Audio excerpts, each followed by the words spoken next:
Cuban Americans epitomize the American dream, stripped of their possessions, but not their dignity. Many sacrificed life and limb to start over in the United States and create a better life for them and their families.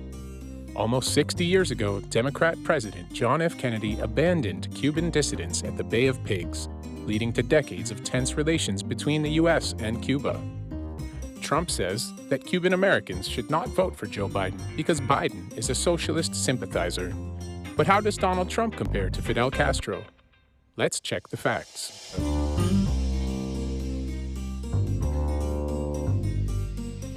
Cuba is militaristic. Cuba's military acts as the police against its citizenry, curtailing fundamental human rights, freedom of expression, and assembly. Trump is militaristic as well. Trump sent federal troops against protesters in D.C., Portland, and other cities, even when the protests were peaceful, or the local government asked him not to. At protests in Portland, federal troops in unmarked vans detained and kidnapped U.S. citizens without explanation or cause. This is more like Cuba, Russia, or China, not the USA.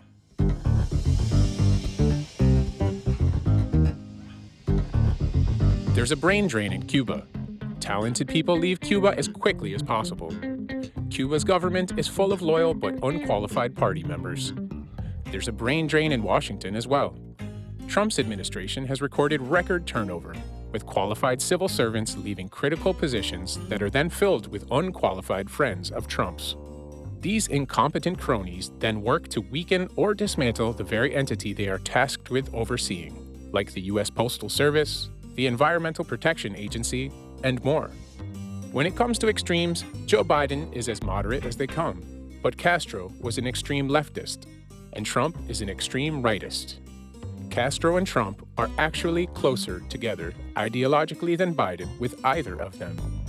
In 4 years, Donald Trump has not helped the Cuban people or Cuban Americans. He has hurt them. Donald Trump does not respect the rule of law, family values, or Cuban Americans' historic struggles. Joe Biden respects rule of law, family values, and understands the Cuban American experience. Donald Trump has divided Cuban friends and families for years.